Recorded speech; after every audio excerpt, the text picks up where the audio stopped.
விஜய் அவர்கள் பாத்தீங்கன்னா தானொன்றித்தனமாக இதுவும் செய்வார், இதுக்கு மேலே செய்வார். என்னை யாருன்னா கேட்பா, சொந்த மனைவியையும் மகனையும் விட்டுட்டு காப்பாற்ற முடியாத தமிழ்நாட்டை எப்படி காப்பாற்றுவார்? அம்பேத்கர் ஐயா போட்டோவும் தந்தை பெரியார் போட்டோ பேரளவுல தான் வச்சிருக்காங்களே ஒழிய இதுக்கெல்லாம் குரல் கொடுத்தாதான் ஒரு தலைவரா இல்லையே. அவர் நான் புதுவிதமான அரசியல் தரேன், சும்மா அரைச்சமாவே அரைக்காதீங்க, நீங்க ஹிஸ்டரிக்கு எல்லாம் பேசிட்டு இருக்கீங்க, அதெல்லாம் வேண்டாம். மக்களுக்கு என்ன நன்றி தெரிவிச்சாலும் ஏன் பேரளவுல தெரிவிக்கிறேன்னு சொல்றீங்க? நன்றி தெரிவிக்கலனாலும் ஏன் தெரிவிக்கலன்றீங்க? என்ன உங்க கான்செப்ட் புரிஞ்சுக்க முடியல. ஆனா விஜய் அப்படி இல்லையே, ஒரு இடத்துக்குமே மக்கள் பிரச்சனை என்னன்னா பிரச்சனை நடக்குது தமிழ்நாட்டுல, அந்த பிரச்சனையை எல்லாம் ஒரு கூட்டம் போட்டு ஊன்னு ஒரு சினிமா வசனம் போல டைலாக் மட்டும் பேசுறாரு ஒழிய. விசிகா எங்க கட்சியினுடைய எங்க தலைவர் பாத்தீங்கன்னா அத்தனை தகுதியும் திறமையும் வாய்ந்த ஒரு தத்துவ மேதை. மனைவியை தள்ளி விட்டுட்டு நடிகையோட ஜோடியா வராரு. அந்த பக்கத்துல பாத்துருப்புங்க. இப்போ இதை தொடர்ந்து விசிகா திமுக கூட்டணியில எந்த மாதிரி ஒரு நிலைப்பாட்டுல இருக்கு? விஜய் அவர்கள் ஒரு பக்கம் அவங்க மனைவி வழக்கு தொடர்ந்து இருக்கிறாங்க, இன்னொரு வழக்கம் போட்டிருக்காங்க, எனக்கு இந்த நீலாங்கரை மீட்டிங்கு தங்குறதுக்கு அனுமதி வேணும் அப்படின்னு சொல்லிட்டு. இது எப்படி நினைக்கிறீங்க? விஜய் லாக் பண்றாங்களோ? மாநாட்டுல விபத்துல இறந்து போனா அது எப்படி மனம் வருத்தணும்? அது இரங்கல் தெரிவிக்கணுமா இல்லையா? அது ஏன் பண்ண மாட்டாரு? தமிழ்நாட்டுக்கு ஒரு சாபக்கு எடுக்கிறார் விஜய். தொடர் வணக்கம்.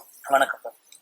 தாவேகா தலைவர் விஜய் அவருடைய நடப்பு அரசியல் ஏன்னா முரண்பாடாவே போயிட்டு இருக்கு. அவருடைய மனைவி செங்கல்பட்டு கோர்ட்ல ஒரு வழக்கு தாக்கல் பண்றாங்க, விவாகரத்து வேணும் அப்படின்னு சொல்லிட்டு.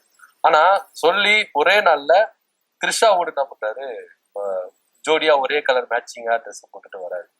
இது எந்த மனநிலையே காட்டுது? அதாவது தாவேகாவோட தலைவர் விஜய் அவர்கள் பாத்தீங்கன்னா தானொன்றித்தனமாக, ஏன்னா இதுவும் செய்வார், இதுக்கு மேலே செய்வார். ஏன்னு கேட்டா அவர் பின்னாடி லட்சக்கணக்கான இளைஞர்கள் அவர் பின்னாடி போறாங்க. அவர் தமிழ்நாட்டுக்கு அப்புறப்படுத்த வேண்டியவர். அவர் அரசியலுக்கு வர துளியும் தகுதி இல்லாத ஒரு நபர் தானே அவரு. ஏன் அப்படி பண்றாருன்னா, என்னை யாருன்னா கேட்பா, சொந்த மனைவியையும் மகனையும் விட்டுட்டு காப்பாற்ற முடியாத தமிழ்நாட்டை எப்படி காப்பாற்றுவார்? அவர் பின்னாடி வருகிற, அவரை நம்பி வருகிற ஏராளமான இளைஞர்களை எப்படி வழி நடத்துவார்? எப்படி கட்டுக்கோப்பா வழி நடத்துவார்? ஆனா நிறைய பேர் என்ன சொல்றாங்க, அது ஒரு பர்சனல் லைஃப், அதுல எப்படி நம்ம தலையிட முடியும்? என்ன பர்சனல் லைஃப்? பர்சனல் லைஃப்னா ஒரு நடிகரா இருந்தா அது ஓகே, இல்ல ஒரு சராசரியான மனிதனா இருந்தா அது சரியா, அவங்க தனிப்பட்ட விருப்பம், தனிப்பட்ட வாழ்க்கை கடந்து போகலாம். அவர் நம்பி ஏராளமான ஒரு லட்சக்கணக்கான இளைஞர்கள் பல அவருக்கு பின்னாடி இருக்கு. அவர் நான் தான் அடுத்த முதல்வரா வரணும் அப்படி ஆசைப்படுற ஒரு நபர். அவர் எப்படி இருக்கணும்? முன்மாதிரியாக இருக்க வேண்டும். ஆனா பல லட்சம் இளைஞர்களும் இளைஞிகளும் அவர் சொல்றதை அவர் பண்றதை அக்செப்ட் பண்ணி தானே செய்யறாங்க. அதுதான் அந்த மனநிலை மாறணும். அதாவது இப்ப குறிப்பா சொல்ல போனா அண்மையில இருந்து போன ஐயா நல்லக்கண்ணு, சுதந்திர போராட்ட வீரர், ஒரு தியாகி, எளிமையின் இலக்கணமா இருந்தவர். லாஸ்ட் கடைசி வரைக்கும் அவர் மக்களுக்காக ஒரு எளிமையா வாழ்ந்தாரு, போராட்டத்தை முன்னெடுத்தாரு, வாழ்ந்து காட்டினாரு. ஒரு எளிமையின் சிகரம், முழு பெரும் தலைவர், சுதந்திர போராட்ட தியாகி. ஏன்னா அவரு தெரிஞ்சுக்கிற விஜய் தெரிகிறத மாதிரியும் இப்ப ஐயா நல்லக்கண்ணு அவர்களுக்கு தெரியுமா தெரியல. இந்த தமிழ்நாட்டுல இருக்கக்கூடிய இளைஞர்களுக்கு சொல்ல போனா அவர் நம்பணும். அதாவது அம்பேத்கர் கொள்கை தலைவரா வச்சிருக்காங்க. அம்பேத்கருக்கு பிரச்சனை வந்தா அம்பேத்கரை பற்றி ஒரு இழிவா பேசிட்டாலோ, அண்மையில ஒரு 2 வருடத்துக்கு முன்பாக பாத்தீங்கன்னா ஒன்றிய அமைச்சர் அமித்ஷா நாடாளுமன்றத்துல ஐயா அம்பேத்கர் அவர்களை பற்றி இழிவா பேசிட்டாங்க. அப்ப யார் குரல் கொடுத்தது? அந்த டைம்ல விஜய் அவர்கள் குரல் கொடுத்தாங்களா? எதுவும் இல்ல. அதாவது அம்பேத்கரை பற்றியும் சும்மா ஒரு பேரளவுல அம்பேத்கர் ஐயா போட்டோவும் தந்தை பெரியார் போட்டோ பேரளவுல தான் வச்சிருக்காங்களே ஒழிய குரல் கொடுத்தாதான் ஒரு தலைவரா? ஆமா தோழ, வர வேண்டியது அப்படிதான் ஒரு கட்டுக்கோப்பா இப்படிதான் இருக்கணும், ஒரு முறையா இருக்குல்ல தோழ. இல்லையே, அவர் நான் புதுவிதமான அரசியல் தரேன், சும்மா அரைச்சமாவே அரைக்காதீங்க, நீங்க ஹிஸ்டரிக்கு எல்லாம் பேசிட்டு இருக்கீங்க, அதெல்லாம் வேண்டாம். மக்களுக்கு என்ன, அதை நான் செய்யறேன், அதை நான் தரேன் அப்படின்றாருல. அப்படி இல்ல தோழ. அதாவது சினிமா முதல்ல உச்சகச்ச கடைசில இருந்து ஒரு அரசியலுக்கு வர நபர் எப்படின்னா அவங்களோட லைஃப் ஸ்டைலே தெரியும். அவங்க லைஃப் முன்மாதிரியா இருக்கணும். சாதாரண நபரா இருந்தா பரவாயில்ல, ஒரு கட்சியினுடைய தலைவரா வந்துட்டாரு. இப்போ ஒரு கட்சியினுடைய தலைவர் ஒழுக்கம் இருக்கணும் தோழ. இப்போ அவர் சொல்ற பிறப்போக்கும் எல்லாம் உயர்த்தணும் சொல்றாரு. சும்மா ஒரு பேரளவுல அந்த ஒரு கொள்கையெல்லாம் வச்சுன்னு கொள்கையை பத்தி சொல்லணும் தோழ. கொள்கையை பத்தி சொல்லணும். தமிழ்நாட்டுக்கு அடுத்து நாங்க என்ன பண்ண போறோம், எங்களோட செயல் திட்டம் என்ன, நாங்க யாரை எதிர்க்க, அதுக்கு ஒரு சான்றா சொல்ல போனா பிஜேபி ஒரு கொள்கை எதிர்ன்னு சொல்றாரு. அவரு என்ன கொள்கை என்ன எதிர்க்கிறாரு? கிறிஸ்தவர்கள் பாதிக்கப்படுறாங்க, சிறுபான்மை ஒடுக்கப்படுறாங்க, அதை கண்டிச்சு ஏதாவது குரல் எழுப்புறாரா, பேசுறாரா? சொல்லிட்டாரு.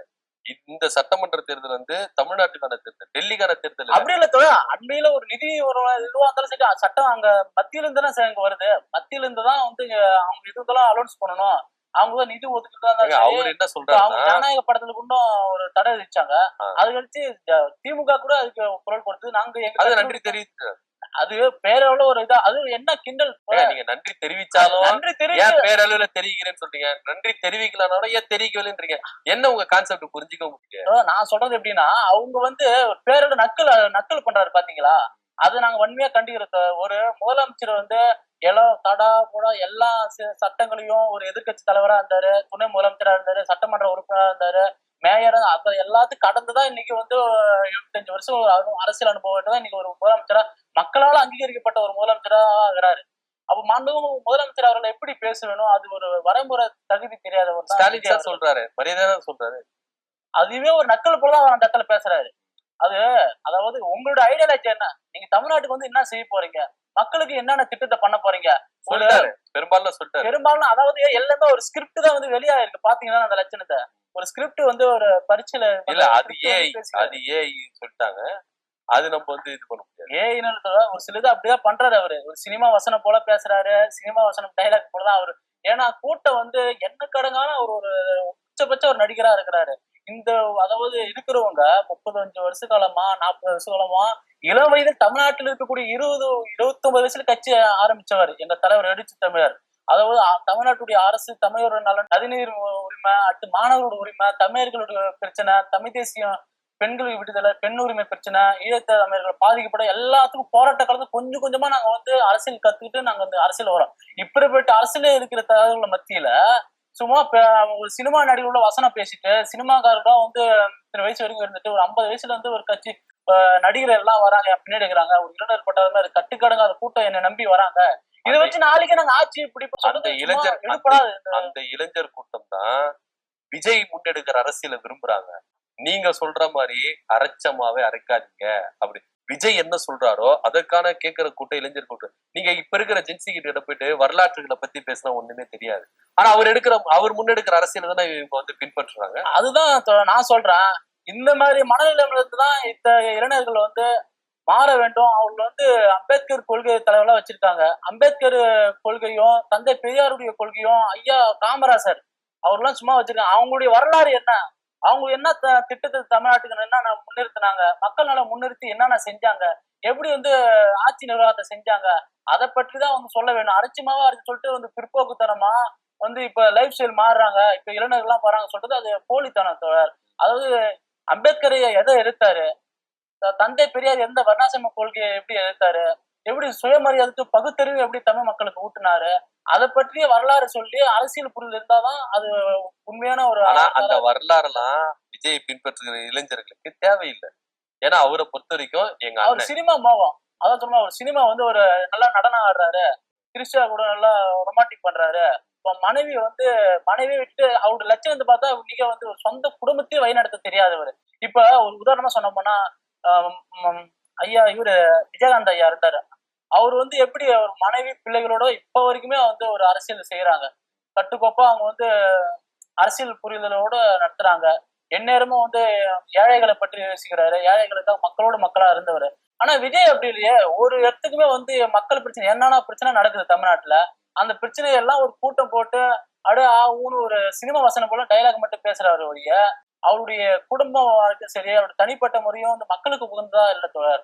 சும்மா வந்து ஆடம்பரமா வந்து போறாரு, ஒரு கூட்டத்தை போனா அந்த இடத்துல மட்டும் ஒரு 5 நிமிஷம் 10 நிமிஷம் பேசிட்டு அப்படியே போயிடுறாரு. மத்தபடி அவருடைய மக்களுக்கு என்ன செய்வார், அவருடைய ஐடியாலஜி என்ன, அவருடைய செயல் திட்டம் என்ன சொல்லிட்டாரு. அது எது தேர்தல் அறிக்கையில அதெல்லாம் தேர்தல் வந்து இந்த நாடகம் போல சினிமா தேர்தல் நேரத்துல அந்த மாதிரி விட மத்த இதுல நம்ம என்ன செய்ய போறாரு, மக்களுக்கு வந்து இளைஞர்கள் இருக்கிறாங்க, இளைஞர்கள் வந்து எப்படி இருக்கணும் அப்படின்னு ஒரு சரியான அரசியல் புரிதல் வழி எடுத்துட்டு வந்துறாரு. இளைஞர்களா வழி எடுத்துட்டு வந்திருக்காரு. ஏன்னா ஒரு இளம் பெண் வந்து சொல்லியிருக்காங்க, நாங்க தங்கச்சியா இருப்போம், அண்ணனா இருப்போம், அக்கா வழிநடத்துறது இல்ல தொடர். அதாவது அப்ப அவங்க கூட போறது எல்லாமே வந்து குடும்பத்துல இருக்க தகுதி இல்லாதவங்கதான். ஒரு ஒழுங்கின்மையான ஒரு சமூகத்தை வந்து மிகப்பெரிய ஒரு ஆபத்து. விஜய் பின்னாடி போறவங்க எல்லாமே தமிழ்நாட்டில இருந்து அப்புறப்படுது. அவங்க வந்து தெளிவு புத்தி உலகெல்லாம் மாற வேண்டிய பொறுப்பு வந்து தமிழ்நாட்டுல இருக்கக்கூடிய அத்தனை சமூக சீர்திருத்தவாதிகளுக்கு சரி, சமூக ஆர்வலர்களுக்கு அது பொறுப்பு இருக்கு. ஏன்னா ஒருத்தவங்க என்ன சொல்றாங்க, மனைவியை கூட இருப்போம்னு சொல்றாங்க, அதே மாதிரி நான் சோத்துல வந்து விஷத்தை வைத்திரும் சொல்றாங்க. இதெல்லாம் எந்த மாதிரி மனநிலைமை இருக்குது? சரி, இந்த மனநிலைமை மாறணும். இளைஞர்கள் மாற்றணும், இந்த மனநிலைமை மாற்றணும். முன்னெடுப்பு வெறும் திமுக வெறுப்ப வச்சுதான் அவங்க வந்து நீங்க மாத்தணும், இதை செய்யணும் அப்படி பண்றாங்களே ஒழிய, அவர் உண்மைத்தன்மையா வந்து விஜய் என்ன எத்தனை மக்களுக்கு போராடுறாரு, என்ன பிரச்சனை, இலங்கையில படுகொலை செய்த போட்டு எல்லாம் எத்தனையோ நடிகர்லாம் வந்து பணம் அதிகமாக நிதி கொடுத்தாங்க. இவரை வந்து இல்ல நான் கொடுக்க முடியாது, பணம் முடியாது சொல்லிட்டு எங்க கட்சியினுடைய துணை பொதுச் செயலர் ஆனா வன்னியரசுல போய் நிதி கேட்கறாங்க, இல்ல பேச சொல்றாங்க. எதுக்கு முன் வர விஜய் அவர்கள்? எதை பற்றி சும்மா வந்து ஆடம்பரமா வச்சுன்னு பணம் வந்துட்டோன்னா தன்னை பற்றி நாங்க எல்லாம் அவர் மக்கள் இயக்கமா இருக்கும்போது கூட ஒரு சில இதை எவ்வளவு செஞ்சாரு. இப்ப வந்து இந்த அரசியல்னு வந்த உடனே எதுவுமே அவங்க என்ன குரல் கொடுக்குறாங்க, என்ன பேசுறாங்க, அவங்க செயல் திட்டம் என்ன, இதெல்லாம் கொடுத்தாதான் ஆட்சியை பிடிக்கும். ஆமா, அப்படிதான். இப்ப சொல்ல போனா எங்க தலைவர், எங்களுடைய பங்களிப்பு நீங்க என்னன்னு கேட்டீங்க. விசிகா வந்து எங்க கட்சியினுடைய எங்க தலைவர் பாத்தீங்கன்னா இந்தியாவின் இறையாண்மை காக்கும் பிரிந்தவர். நேத்துல கூட ஒரு இஸ்லாமிய சமூகத்துல இப்தார் நோன்பு திறக்க பாராட்டுறாங்க. அப்புறம் சமதர்மத்தையும் மதசார்பின்மையும் காக்கிற ஒரு கேடயமா எங்க தலைவர் விளங்கி வராரு.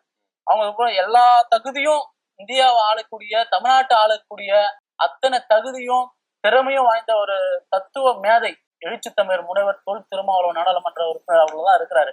அதுக்காக நாங்க போறப்ப அதே மாதிரி அவரே கூட பல மேடைகளை சொல்லியிருப்பாரு, திருமாவளவன் சகோதரர் திருமாவளவன் செயல் வரணும்னு சொல்லிட்டு. எவ்வளவு ஆமத்து யாருமே சேரல தோட. அதாவது இப்ப இருக்கக்கூடிய தேமுதிக தலைவரும் சரி, தேமுதிகவும் சரி, ஓபிஎஸ் சரி, கிட்டத்தட்ட 21 கூட்டணி கட்சிகள் அங்க வைக்கக்கூடிய ஒரு மிகப்பெரிய கொள்கை கூட்டணி தான், மதசார்பற்ற கொள்கை கூட்டணி. இந்த கொள்கை கூட்டணி தான் நாங்க எங்கேயும் வர. அதாவது திமுக கூட்டணி இல்ல, 21 கட்சி இல்ல, நீங்க எத்தனை கட்சி வந்தாலும் நான் மக்களோட கூட்டணியோட வரேன், நான் தனியா வரல, மக்கள் அணியா நான் வரேன் அப்படின்னு சொல்லிட்டு ஒரு சும்மா வாய்ஸ் எல்லாம் பேசலாம். நீங்க அது வந்து நான் கேக்குறது என்னன்னா, 21 கட்சிகள் நீங்க வச்சிருந்தனால நீங்க வின் பண்றீங்க, மக்கள் நினைக்கணும்ல. மக்கள் நாங்க நினைக்கல, கம்யூனிஸ்டும் சரி, அடுத்து காங்கிரஸ் பேரு இருக்குமா சரி, எங்க விடுதலை சிறுத்தைகள் கட்சி சரி, அவங்க மக்களுக்கு என்ன செய்யற மக்கள் தெரியும். நீங்க சொல்றீங்கல்ல விஜய் வந்து அப்படி இருப்பாரு, நாங்க தங்கிச்சு, அத போல பல மடங்கு வந்து நீங்க அரசியல் முதிர்ச்சி இருக்காங்க. இல்ல, மக்களுக்கு என்ன தெரியும், மக்களுக்கு என்ன தெரியும், அந்த மக்கள் தானே இந்த விஜய் ஆதரிக்கிறாங்க. இல்ல மனைவியை தள்ளி விட்டுட்டு நடிகையோட ஜோடியா வராரு, அந்த மக்கள் ஆதரிக்கிறாங்க. பாத்துருப்பீங்க, சிரஞ்சு இருந்தாங்க, பாக்கியராஜ் இருந்தாங்க, ராம்ராஜ், எத்தனை நடிகர்லாம் வந்தாங்க. இப்ப ஐயா இவரு கமல்ஹாசன் கூட வந்தாங்க, உலக நாயகன். அவரே இப்ப திமுக குழுதான் வந்து அங்க வச்சுட்டு இருக்கிறாரு. அப்ப இவரு வந்து ஒரு இளைஞர் பட்டாளத்தை கூட்டத்தை வச்சு வந்து நம்ம கணக்கிட முடியாது. நீங்க தேர்தல் நேரத்துல பொறுத்திருந்து பாருங்க தெரியும். அவங்க வந்து எதுவுமே ஒரு சீட்டு கூட ஜெயிக்க முடியாது. எங்க கட்சியுடைய பொதுச்செயலர் கூட சொல்லிருக்காங்க, நீங்க ஒரு சீட்டு ஜெயிக்க முடியாதுன்றீங்க, அவங்களுக்கு 30%, 20% ஓட்டு இருக்குன்றாங்க. அது வாக்கு வங்கி சொல்றதுதான் எல்லாம் வந்து ஒரு அறிக்கை தான் இந்த மாதிரி சொல்லிட்டு. ஆனா அது எலெக்ஷன் டைம்ல பாருங்க எதுவுமே ஜெயிக்க முடியாது. சரி, ஓகே. இது ஒரு புறம் இருக்க, காங்கிரஸ் தொடர்ந்து இழுபறியிலேயே இருந்தது. திமுக கூட்டணில இருந்து வெளியே வந்துருமா, உள்ள இருக்குமா, வெளியே வந்துருமா, உள்ள இருக்குமா அப்படின்ற ஒரு நிலைப்பாட்டிலேயே இருந்தது. இப்போ இதை தொடர்ந்து விசிகா திமுக கூட்டணியில எந்த மாதிரி ஒரு நிலைப்பாட்டுல இருக்கு? ஏன்னா இன்னும் தொகுதி உடன்பாடு முடிவாகுது. எங்க தலைவர் எழுச்சி தமிழர் அறிவாலயத்திடம் பேசிட்டு வந்திருக்காங்க. எங்க கட்சியினுடைய உயர்மட்ட குழு உறுப்பினர் எல்லாம் ஆல்மோஸ்ட் எல்லா கட்சியும் இறுதி ஆயிடுச்சு. ஆனா விசிகாவோட மட்டும் கொஞ்சம் இழுப்பறி இருக்கு. ஏன்? ஆமா, அப்ப திமுக கூட்டணியில மிகப்பெரிய பல இடத்துல கூட சொல்லியிருக்காங்க. திமுகவில் இருக்கக்கூடிய முன்னணி பொறுப்பாளர்கள், மூத்த உறுப்பினர்கள் எல்லாமே பேசியிருக்காங்க.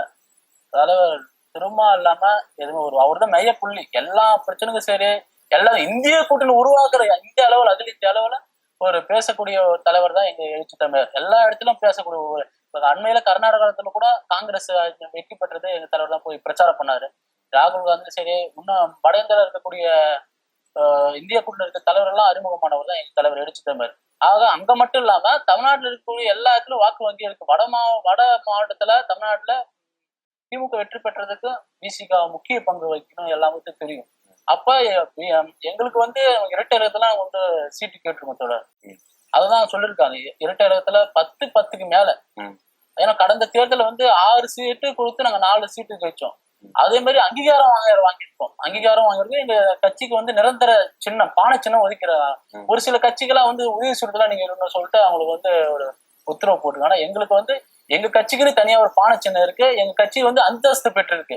அதெல்லாம் முன்னிறுத்தி எங்களுக்கு வந்து அப்ப இருக்கிறதுக்கு இப்ப இருக்குது நாங்க பல இடத்துல வந்து முன்னேறி வந்திருக்கோம் தோழர். விசிக வந்து எத்தனை நேத்து கூட எவ்வளோ இளைஞர்கள்லாம் இஸ்லாமிய சகோதரர்கள் எங்க கட்சியில இணைஞ்சிட்டு வராங்க. அதனால எங்க கட்சிக்கு வந்து அங்கீகாரம் இரட்டையரத்துல இரட்டையரத்து சீட்டு கொடுத்தாதான் அது அங்கீகாரமாக. ஓகே சரி ஓகே. நீங்க திமுக கூட்டணியில இரட்டை இலக்கு என்ன கொடுத்தா எங்களுக்கு அங்கீகாரம் கிடைச்சிச்சு, அந்த கூட்டணியில இருப்போம் அப்படின்னு சொல்லியிருக்கீங்க. ஆனா இதே காங்கிரஸ் கூட்டணி அது தொகுதி உடன்பாடு ஏற்படாத வரைக்கும் தாவேக்கா கூட போய் சேர்றதுக்கான வாய்ப்புகள் இருக்கு அப்படின்ற ஒரு பேச்சு அடிபட்டது. இப்போ திமுக கூட்டணியில விசிகாவுக்கு இரட்டை இலக்கு எண் வரலன்னா தாவேக்கா பக்கம் போறதுக்கான வாய்ப்புகள் இருக்கா? ஏன்னா தாவேக்கால துணை முதலமைச்சர் பதவி தரேன் திருமானா நீங்க வந்துருங்க அப்படின்னு சொல்லிட்டு ஆதவர்ஜனலா பேசுறதெல்லாம் நம்ம பார்த்திருக்கோம். சோ தொகுதி உடன்பாடு ஏற்படல அப்படின்னா தாவேக்கா பக்கம் போறதுக்கான வாய்ப்புகள் இருக்கா? வாய்ப்புகள் துளியும் இல்ல. அப்போ ஒற்றை இலக்குன்னு கொடுத்தாலும் நீங்க திமுக நாங்க வந்து தொலைநோக்கு சிந்தனையோடு இந்தியாவின் மத சார்பின்மை, இறையாண்மை, சகோதரத்துவம், சமத்துவம் எல்லாவற்றுக்கும் மேலாக சனாதனவாதிகள் இந்திய நாட்டை ஆளக்கூடாது. புரட்சியாளர் மகான் அண்ணல் அம்பேத்கர் ஐயா அவருடைய எழுதி சட்டத்தை வகுத்தெடுத்து கொடுத்த இந்திய அரசியலமைப்பு சட்டத்தை பாதுகாக்க வேண்டும் என்ற அந்த உயர்ந்த நல்லெண்ணத்தோடு உயர்ந்த சிந்தனையோடு எங்க தலைவர் எழுச்சி தமிழர் தொடர்ந்து 10 வருடங்களுக்கு மேலாக அங்க கூட்டணி அங்க வகித்து வருகிறார். ஒரு கொள்கை அடிப்படையில அங்க வகித்துன்னு வர்றாரு. அவர் வெளியே வந்துட்டாவோ கம்யூனிஸ்ட்வாதிகளோ இல்ல மற்ற இதர கட்சிகள் எல்லாம் பின்வாங்கும். கூட்டணி வந்து சிதறும். கூட்டணி சிதறினால் அவர்கள் வந்து முற்போக்குவாதிகளும் பிற்போக்குவாதிகளும் சரி வலதுசாரிகளுக்கும் அது வந்து சாதகமா மாறிவிடும். அதனால எங்க தலைவர் வந்து அவங்க என்னதான் ஆசை காட்டினாலும் எத்தனையோ பிஜேபியில கூட எங்க தலைவருக்கு வந்து கோடிக்கணக்கில் கூட்டு நீங்க இணையமைச்சர் கொடுப்பாங்க, நீங்க மத்திய அமைச்சரா அவங்க அப்படிலாம் சொல்லிட்டு பணத்தை காட்டு மிரட்டினாங்க, கூப்பிட்டாங்க.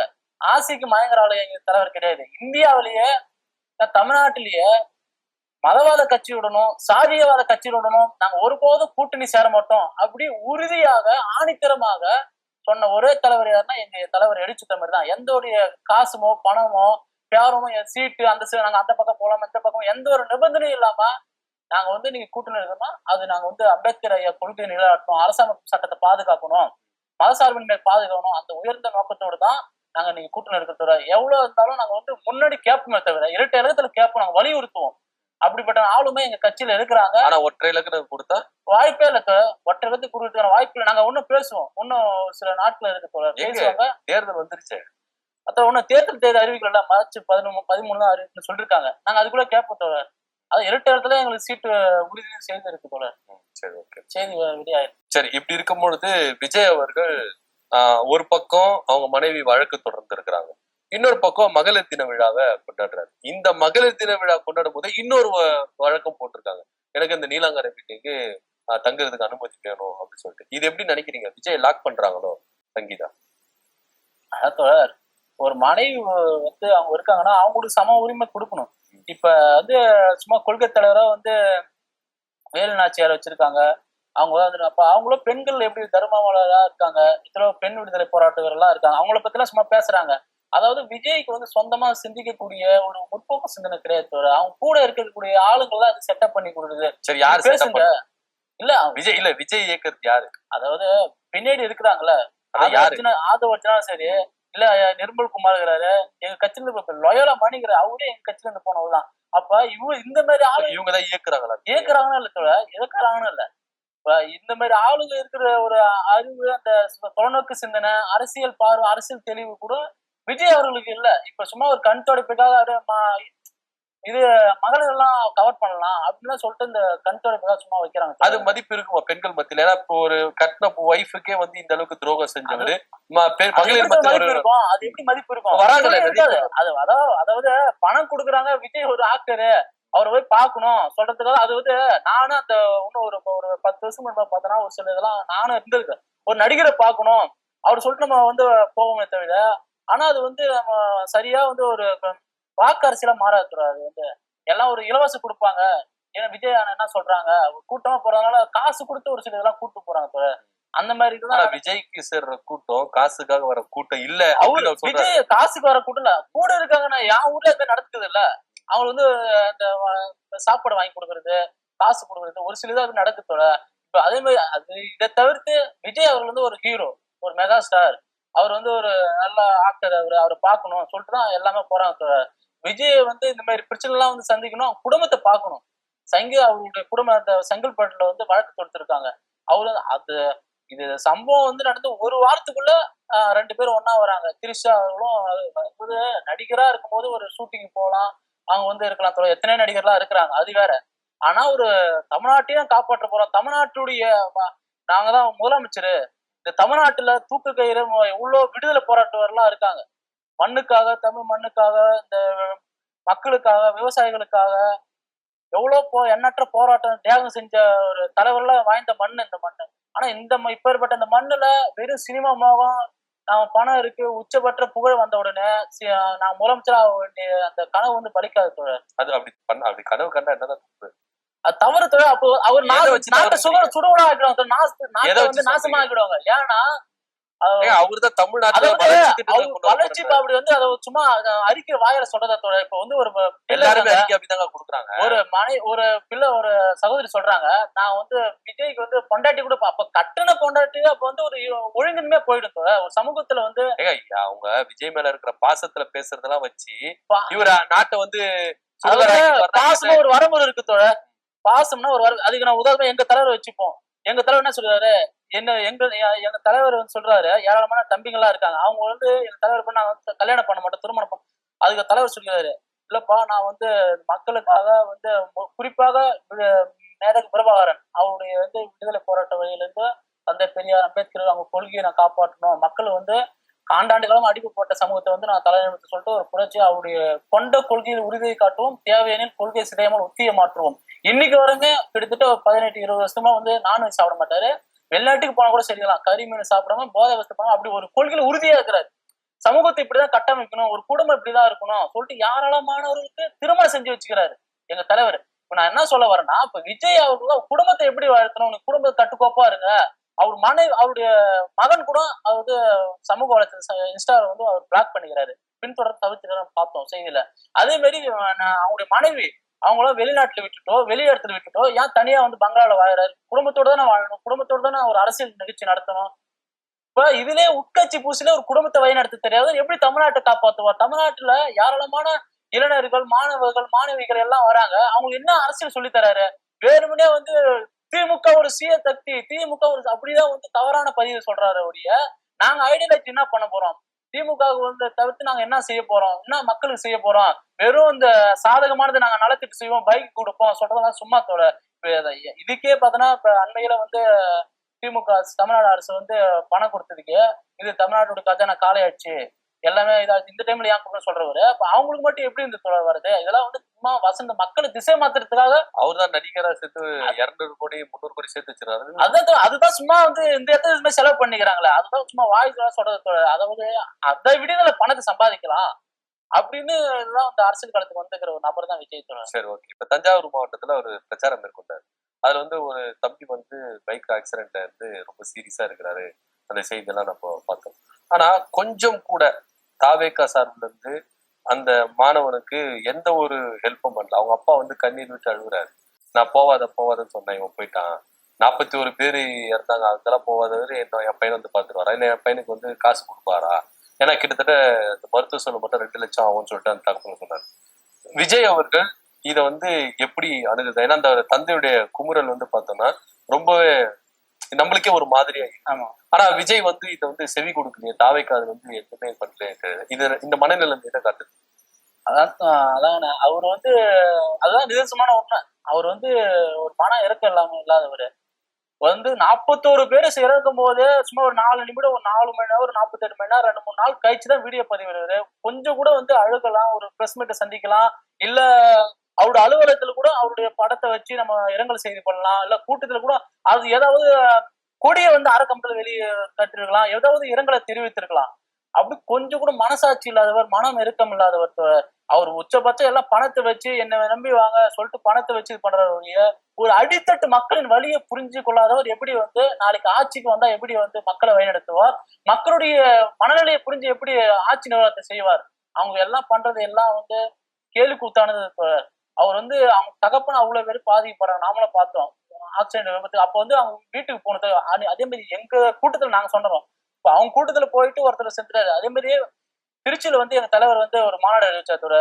அது வந்து காட்டுமன்னார் கோவில் பக்கத்துல நிர்வாகிகள் வந்தாங்க. 3 நபர் இறந்து போனாரு. அது மறுநாள்ல சென்னைக்கு வரல தோழர். எங்க தலைவர் எடிச்சு தலைவர் சென்னைக்கு வராமல பாதிக்கப்பட்ட இடத்துல அந்த இடத்துக்கு 8 லட்சம் ரூபாய் நிதி கொடுத்துட்டு பார்த்துட்டு வந்து மக்களோட மக்களா வந்து இருந்துட்டு ஆறுதல் சொல்லிட்டு அவ்வளவு முடிஞ்ச என் கட்சியில நாங்க நிதி கொடுத்தோம். அப்படி அதுதான் ஒரு தலைவனுக்கு அழகு, தலைவனுடைய பண்பா தான் தோழர். இப்போ நம்ம நம்பி வராங்க, ஒரு கூட்டத்தை அடிப்பட்டாங்க, விபத்தியா இருக்குன்னு அங்கே சொல்லணும் தோழர், பார்க்கணும், இரங்கல் தெரிவிக்கணும். அது எவ்வளவு பெரிய விஷயம். ஒரு கட்சி தொண்டன் வந்து ஒரு மாநாட்டுல வந்து விபத்துல இறந்து போனா அது எப்படி மனம் வருந்தணும், அது இரங்கல் தெரிவிக்கணுமா இல்லையா? அது ஏன் பண்ண மாட்டாரு தோழர்? அது வந்து எல்லாமே அது சாபம் தோழர். அவர் வந்து தமிழ்நாட்டுக்கு ஒரு சாபக்கேடு தோழர் விஜய். ஆனா அவர் பண்ணதும் சில இளைஞர்கள் மக்கள் அவரை நம்புறதான செய்யறாங்க. நீங்க அவர் மேல அதுதான் தோழர், இந்த மக்கள் இருக்கிற வரைக்கும் அது குற்றச்சாட்டு இவர்கள் மீது வைக்கிறோம். யார் மேல தப்பு? விஜய் மேல தப்பு, மக்கள் விஜய்? அதாவது தோழர் சரியான புரியல. நீ விஜய் பதிவுன்னு சொல்ல இல்ல நான் கேக்குறேன், அவரு நீங்க சொல்ற மாதிரியே விஜய் பதிவிடல, போய் பார்க்கல, விஜய் ஒரு கண்டிக்கல அப்படின்னாலும் ஒரு சில கூட்டம் அவரை பின்தொடர்றது, அவரை வந்து ஃபாலோ பண்ணுது வருது. இது மக்கள் மேல தப்பா, விஜய் மேல தப்பா? அதாவது மக்களும் புரிந்துக்கணும், அவரும் வந்து அதை திருத்தக்கூடிய என்ன ஒழுங்கு நடவடிக்கை குழு என்ன வச்சிருக்காங்க, என்ன அதுக்கு நடவடிக்கை எடுத்திருக்காங்க? அந்த ஒழுங்கு நடவடிக்கை செயல்படல. யார் மேல தப்பு? விஜய் மேலயா மக்கள் மேலயா? அதே ஒரு சில பேர் அவர் ஆரம்பிச்சாலும் ஒரு சில பேர் எங்க மாவட்டத்துல, விழுப்புரம் மாவட்டத்துல ஏராளமான ஒரு 2 நாளுக்கு முன்னாடி கூட தாவேகள் இருந்து விசிக்காக மாறி இருக்காங்க. இது போல கொஞ்சம் கொஞ்சமாக வந்து மக்களை வந்து அணிதிரளும் எங்க கட்சிக்கு வராங்க தோழர். இன்னும் கூடிய சீக்கிரத்துல விஜய் அவருடைய கூட்டம் எல்லாம் காலியாகும் தோழர். அவர் வந்து மக்கள் புரிந்து கொண்டு வெளியேறுவார்கள். கொஞ்சம் கொஞ்சமாக பொறுத்திருந்து பார்ப்போம். 2026 சட்டமன்ற தேர்தல் பிறகு தாவேக கட்சி அப்படின்ற ஒன்று இருக்குதா இல்லையா அப்படின்னு எங்களோட டைம் ஸ்பெண்ட் பண்ணி நாங்க கேட்ட கேள்விலாம் ரொம்ப அருமையா பதில் சொன்னீங்க. ரொம்ப நன்றி.